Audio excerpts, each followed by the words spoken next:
WWE in 2007 was off to a hot start. You had John Cena versus Shawn Michaels, Batista versus The Undertaker, and WrestleMania broke pay-per-view records with Trump shaving Vince bald.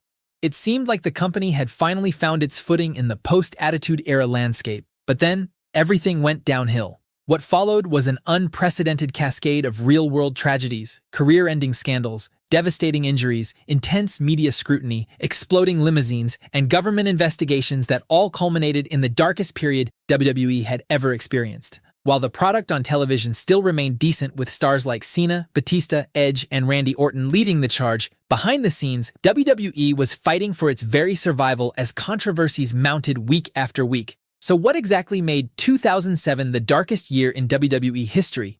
What were the tragedies, scandals, and disasters that almost caused the wrestling industry to crumble completely? And how did a company that started the year with such promise find itself desperately trying to rebuild its reputation from the ground up? Let's find out. Let's start by talking about the darkest tragedy in WWE history that changed everything. The weekend of June 24, 2007 began like any other pay-per-view weekend for WWE. WWE Vengeance was set to take place in Houston, and one of the most anticipated matches on the card was Chris Benoit defending his ECW championship against the up-and-coming CM Punk.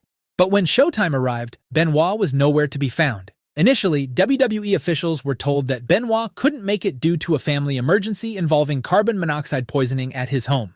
While the news was concerning, these things happened occasionally in wrestling, and the show had to go on. Johnny Nitro was quickly substituted into the match, defeating CM Punk to become the new ECW champion.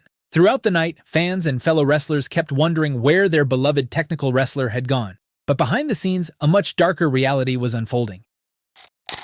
WWE officials couldn't reach Benoit by phone, and as hours passed without contact, panic began to set in.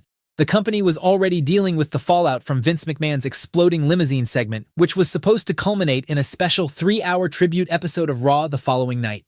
Instead, the planned McMahon Memorial Show was quickly scrapped when news broke that would change everything. On Monday afternoon, just hours before Raw was set to air, police discovered the bodies of Chris Benoit, his wife Nancy, and their 7-year-old son Daniel at their home in Fayetteville, Georgia. Initial reports suggested a possible family tragedy. Perhaps the carbon monoxide poisoning that had been mentioned earlier. In a state of shock and confusion, WWE made the decision to transform their planned McMahon tribute into a Chris Benoit memorial show. For 3 hours, WWE superstars sat with tears in their eyes, sharing memories of Benoit and showcasing his greatest matches. They showed his Royal Rumble victory, his WrestleMania triumph, and countless technical masterpieces that had made him one of the most respected wrestlers in the world. Edge broke down on camera. William Regal spoke about Benoit's dedication to the craft. It was a touching tribute to a man they all believed had died tragically alongside his family. But as the show progressed, more details began emerging from the police investigation. This wasn't a family tragedy or an accident, it was something darker. Chris Benoit had killed his wife Nancy, his son Daniel, and then taken his own life. The revelation hit WWE like a nuclear bomb. Vince McMahon, who had been dealing with his fictional death storyline, now faced a very real crisis that threatened to destroy his company's reputation forever. The next night on ECW, a visibly shaken McMahon appeared on television to address what had become apparent. With one of the angriest expressions ever seen on his face, he promised that Chris Benoit's name would never be mentioned on WWE programming again. But the damage was already done. The wrestling world had just broadcast a 3-hour tribute to a man who had committed one of the most heinous crimes imaginable, and mainstream media was about to pounce on the industry like never before.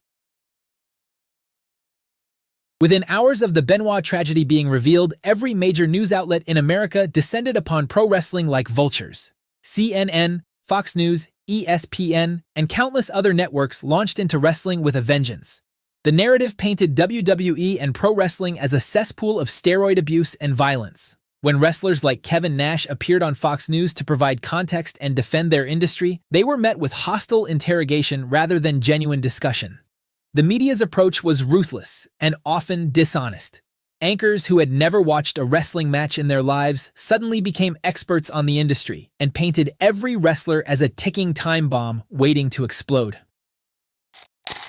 What made the media assault particularly devastating was its timing. Wrestling had already been dealing with public perception problems since the end of the Attitude Era, and this gave critics the ammunition they needed to paint the entire industry as irredeemably corrupt.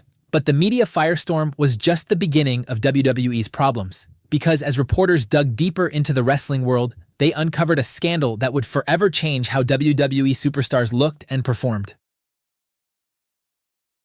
As if the media scrutiny following the Benoit tragedy wasn't devastating enough, WWE was about to face an even more immediate crisis that would gut their roster and expose the widespread use of performance-enhancing drugs throughout the industry. The investigation had actually begun months earlier, in February 2007, when Sports Illustrated started looking into a potential steroid distribution network operating out of Florida. What started as a routine investigation quickly expanded into something much larger when major wrestling names began appearing in the records. Kurt Angle was the first major star implicated, though he denied any wrongdoing. But Angle was just the tip of the iceberg. On March 19, 2007, Sports Illustrated dropped a bombshell article revealing that multiple wrestlers had received prescriptions from Dr. David Wilbert in Arizona between November 2004 and April 2005. The initial list included names like Eddie Guerrero, Rey Mysterio, Randy Orton, Edge, and Gregory Helms. Edge's response was particularly damaging to WWE's credibility. Rather than denying the allegations, he admitted to using steroids after his neck injury, explaining that they were prescribed to help the bones grow back around the screws and plates in his neck. The situation exploded on August 30, 2007, when the New York Daily News published a comprehensive list of wrestlers who had received steroids and other drugs from internet doctors. 12 current WWE wrestlers were named, and the fallout was catastrophic. Chavo Guerrero, Shane Helms, Randy Orton, John Morrison, Mr. Kennedy, Funaki, Charlie Haas, Umaga, William Regal, Edge, and several others were suspended for violating WWE's wellness policy. The timing couldn't have been worse. WWE was already dealing with the Benoit aftermath and intense media scrutiny. Now they were losing another dozen wrestlers to suspensions. Storylines had to be rewritten overnight. Umaga lost the Intercontinental Championship to Jeff Hardy, John Morrison was stripped of the ECW title and lost it to CM Punk, and countless other angles were abruptly terminated. But perhaps most heartbreaking was Mr. Kennedy's fall from grace. Kennedy had been positioned as WWE's next big star, chosen to be revealed as Vince McMahon's illegitimate son in what was supposed to be a career-defining storyline. Instead, his suspension ended his push, and the angle was quickly rewritten with Hornswoggle taking his place. The scandal didn't stop there. Congress got involved and demanded records from WWE dating back to 1998. TNA was also asked to provide information, making this an industry-wide crisis. But even as WWE reeled from suspensions and media scrutiny, their problems were about to get worse. As if the Benoit tragedy and steroid scandal weren't devastating enough for WWE's roster, 2007 also became a year where it seemed like every major star was cursed to suffer career-threatening injuries at the worst possible moments. The injury plague began early in the year when Triple H suffered a devastating quad tear that would sideline him for 7 months. The timing was horrible since Triple H was being planned for a high-profile WrestleMania rematch with John Cena, forcing WWE to completely rewrite their biggest show of the year at the last minute. Shawn Michaels stepped into Triple H's spot, creating one of the best matches in WrestleMania history with Cena. But losing HBK's original opponent meant further reshuffling of an already complicated card. The domino effect of a single injury was already causing problems, but this was just the beginning of WWE's medical nightmare. The Undertaker, who had been having a career renaissance with his world title run and matches against Batista, went down with a torn bicep that forced him out of action for months.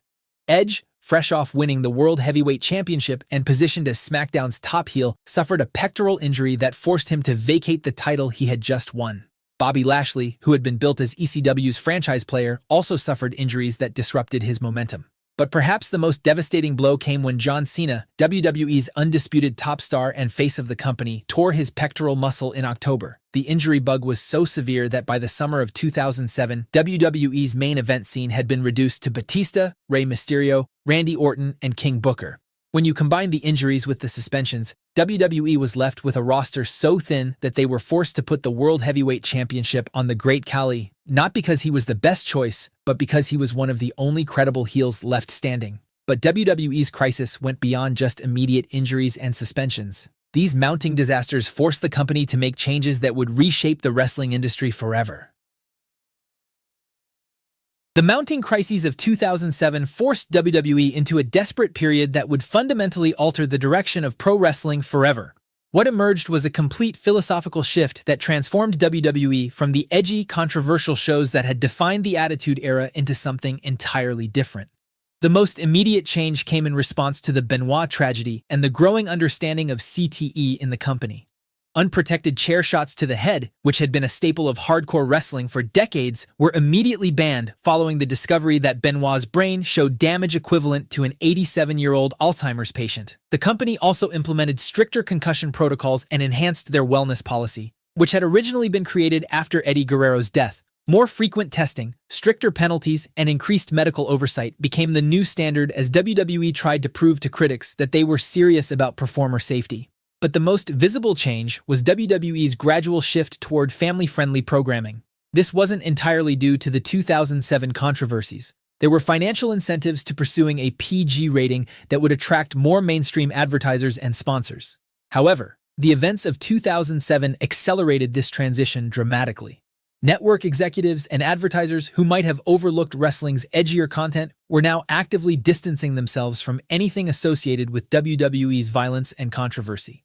The move toward PG programming was evident in small changes at first. Hornswoggle began appearing in more child-friendly segments, blood was gradually reduced, and storylines became less focused on adult themes. The gritty look of Raw was abandoned, hardcore matches became increasingly rare, and the overall tone shifted from rebellious entertainment to something parents could watch with their children. WWE's decision to go HD in 2008 provided the perfect cover for this transition, but industry insiders knew the real motivation. The company needed to rebuild its reputation from the ground up, and that meant abandoning everything that had made wrestling controversial in the first place.